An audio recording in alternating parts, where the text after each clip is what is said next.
କରୁଛି ଶ୍ରାବଣ ଆସୁଛି ପାର୍ବଣ ଆଉ ହାତ ଗଣିତ दिन केईटा रही पार्वण प्रवेश करुच्ची अग्रपूज्य गजानन पूजा हेब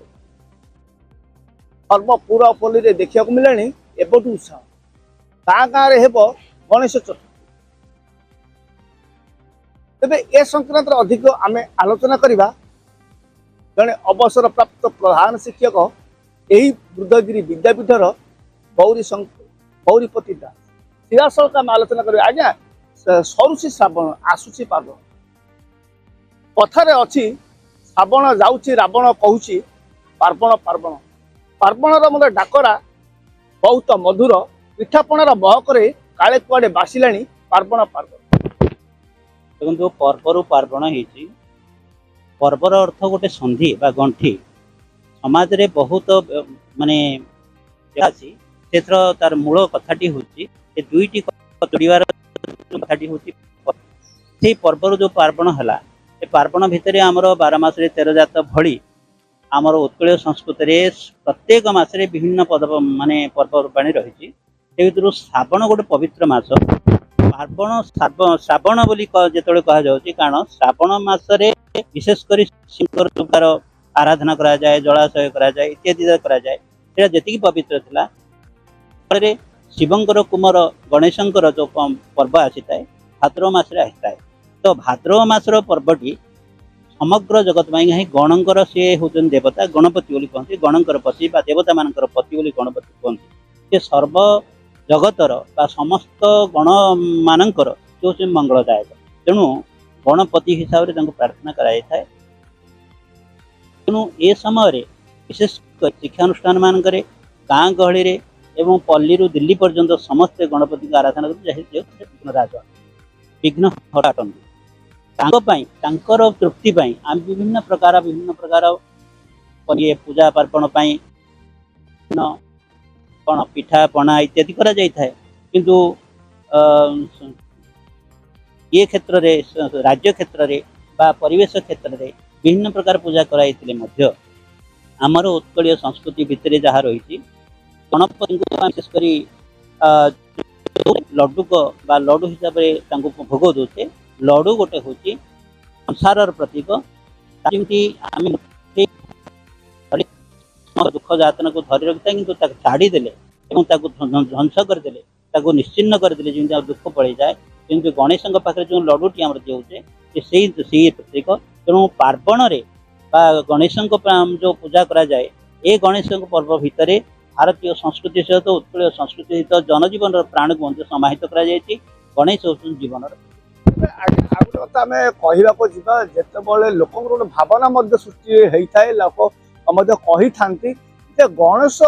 चतुर्थी पूर्वर कि गणेश चतुर्थी परदिन ठारू जदि कहवा काश तंडी फूल काले काले कुआडे नई पठरे तार शोभा दिशा कहीं देखो गणेश होती शुभ्रता शारदीय परिवेश आसता है आकाश निर्मल थाए एवं शुद्ध थाए पवित्र थाए से शरत ऋतु सहित काशदंडी फूलर एक समन्वय रही था एवं विनायक सहित तार संबंध रही था विनायक धवल बेश परिहित होता एवं शारदीय पर्व सहित सम्मिश्रण कराई भारतीय संस्कृति में एक रही प्रत्येक पर्व सहित ऋतु सहित देवता को समन्वित करें तेणु गणेश सहित काशतंडीर एक समन्वय रही काशतंडी गणेश प्रतीक यहाँ है कथा काशतंडी फूल को नहीं आप दुई पद कविता दर्शकों को टिके शुणा को मुझे अनुरोध करूँ काशतंडी बहु कवि बहुत कथा लिखिं काशतंडी हसुची धरणी हसुची एवं ता सहित महमह ही बासुची आकाश हसुची आमे से भली भाव में हसवा उचित बोली कवितार कथा कहूँ। ओम गणेश विघ्नेश गिरिजानंदन प्रभु मम विघ्न विनाशाय गणाधिपतये नमः। प्रतिवर्ष भली गणेश पूजा अग्रपूज्य गजानन पूजा ए वर्ष धूमधाम आम पालन करूँ। प्रति वर्ष आमर जो कमिटी मान अच्छा पूजा कमिटी माने जो आशा नहीं कि गणेश पूजा को जो हिसाब से पालन करते ए वर्ष जेहेतु पाग सुखिला रोचे आहरी माने आहरी बहुत भल ये पालन करा हबो। बर्तमान जेहेतु खूब कम दिन बाकी रहा प्रति जगार मूर्ति कारीगर माने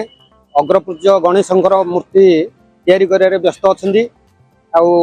बर्तमान गाँ ठू सहर समस्ते जो आमर गणेश पूजा आशावादी अच्छा धूमधाम रे पालन करने आशावादी अच्छा जो भाव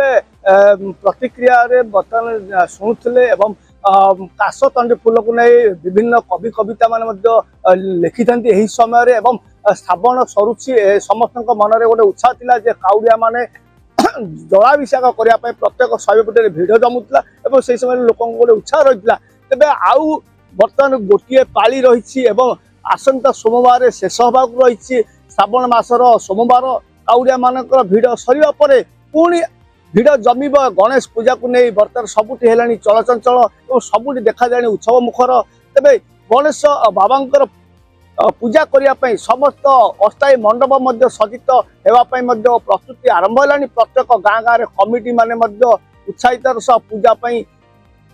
प्रस्तुति होता देखा मिलूँ तेज आउ कि दिन हाथ गणित पर बाबांकर पूजा होगा बेले